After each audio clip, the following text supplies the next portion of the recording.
Hi everyone, and welcome back to the Retro Shack, and for me a very special episode as it marks one of those points in time where I really feel like I missed out on something special. This machine is iconic in the retro computing scene, and it still receives so much aftermarket support today, arguably more than it did when it was on general release. By the time this machine hit the market in 1992, I had moved into the shady world of full-time work and spent most of my days and evenings staring at the newly released Windows 3.1, and I couldn't help but feel a tinge of regret as I placed an envious look back over my shoulder at the home computers I'd left behind. And now there's one here in the shack, and it's a long time dream come true, so join us as we discover the Commodore Amiga 1200.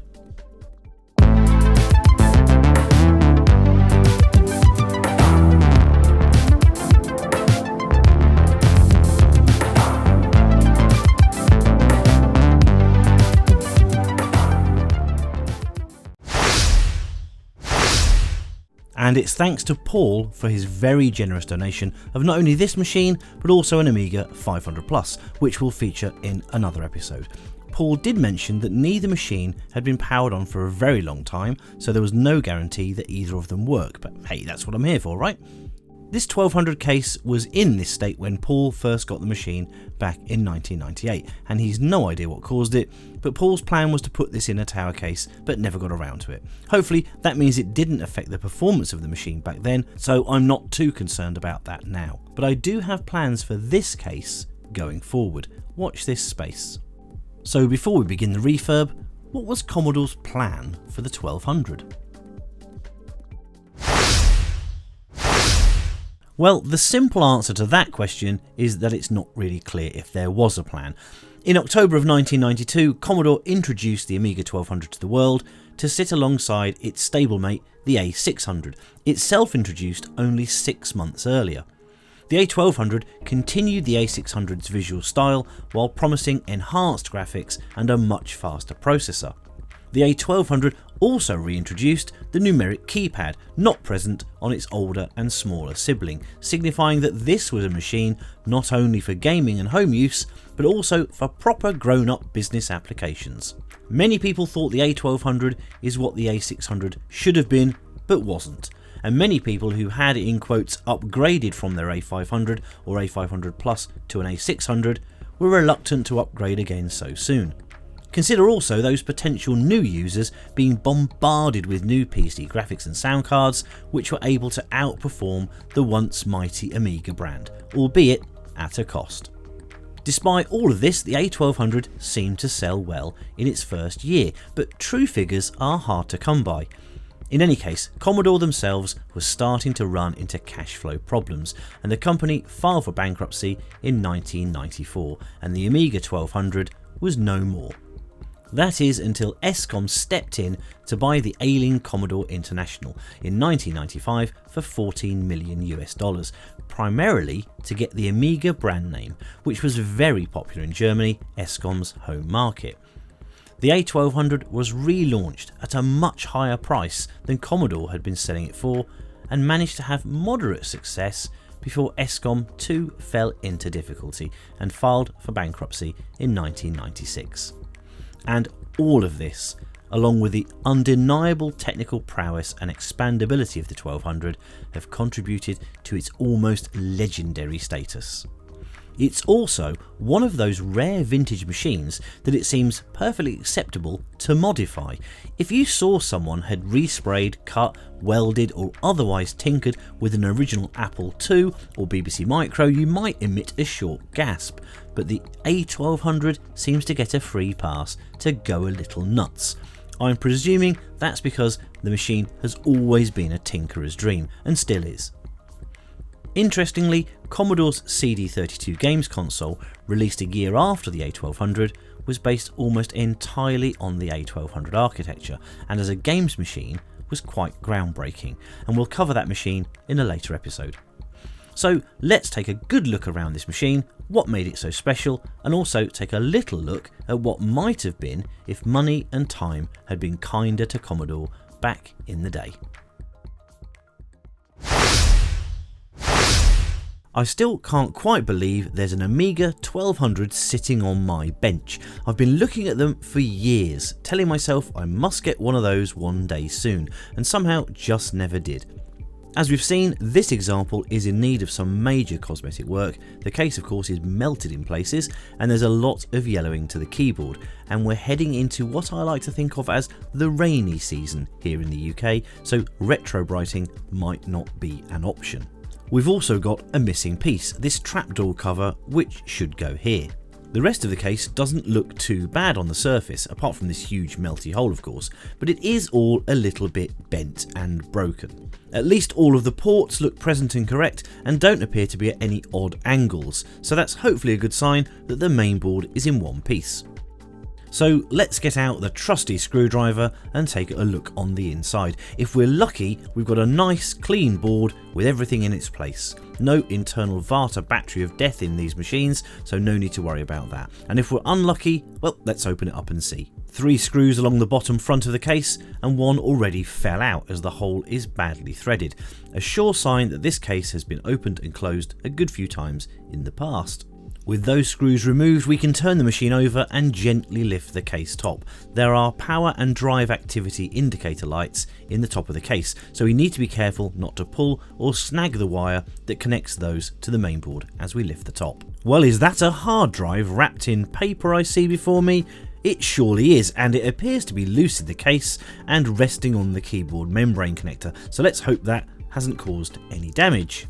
We'll move the keyboard up and out of the way and disconnect it from the mainboard. We can't just tug on this ribbon cable though, as the socket has a locking mechanism which we need to undo first, and then the ribbon cable pops right out. With the keyboard out of the way, we can confirm that this hard disk is definitely just sitting around in here with no fixings to stop it rattling about. It's connected to the A1200's IDE port via this board, which we'll take a closer look at in a bit, and presumably because this is a 3.5-inch drive with a large Molex connector, there's this connector in place to join and splice the supply from the mainboard. I bet this worked for years and years without whoever did this realising how close they were to things going fizz bang. Over here we've got what appears to be an accelerator card in the expansion slot, which if it works might give us a nice speed boost, and there's also some extra memory here and a CR2032 battery, which is probably for a real-time clock.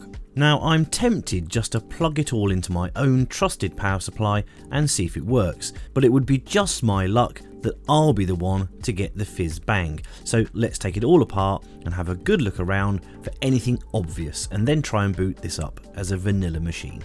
This expansion card is based on a Motorola MC68EC030 RP40B, which the datasheet says is clocked at 40 MHz, and that ties in with the frequency of the crystal on the board.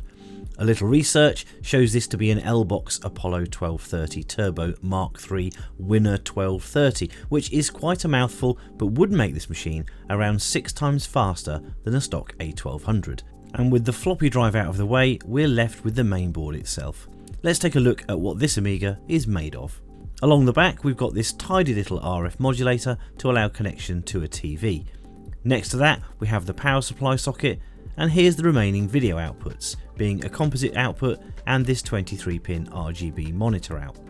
Then we have the stereo audio phono plugs so you can hook up to your stereo system, the parallel port, serial port, external disk drive port, and the joystick and mouse ports. Looking across the board, there's no visible damage, so let's pop in some cables and some power and see if there's any life in the old girl.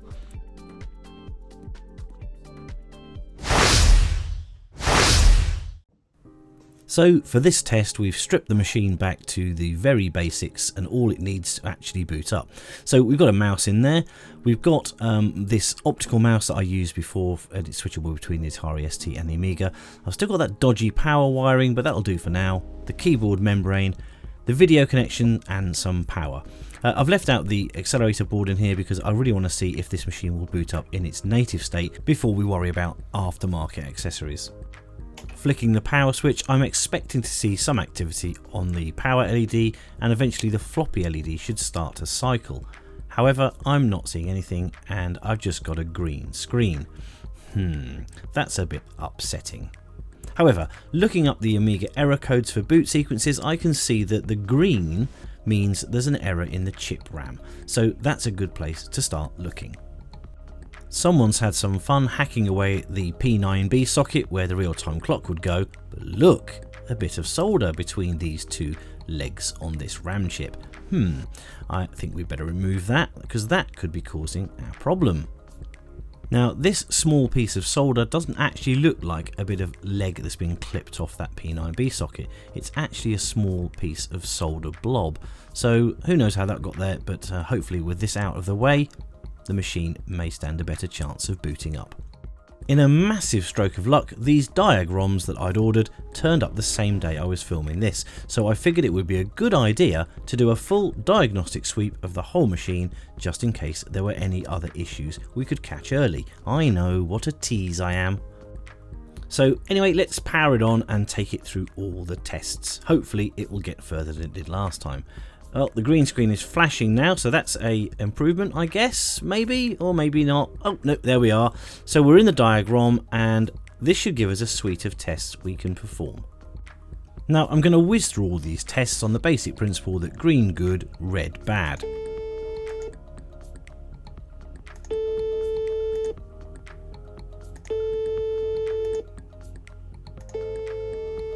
Well, the beeps certainly work, and does the chip music? Well, yes it does. And the same was true for all of the other tests. There was nothing really horrible that came up, all the tests passed, and that leads me to believe that we have no further issues to deal with. So let's swap the ROMs back and cross our fingers and give it another boot. Now, looking at that Amiga boot sequence, we can see that while we've got a grey screen, we're alright. The system is just testing things. It's only if we get solid black, white, or a solid colour that we know we have a problem. Now, whilst it's a nice solid grey, I've never had an Amiga, so I don't know if this is taking a long time or if this is absolutely fine. Let's just cross our fingers until something happens. And yay, we have a kickstart screen.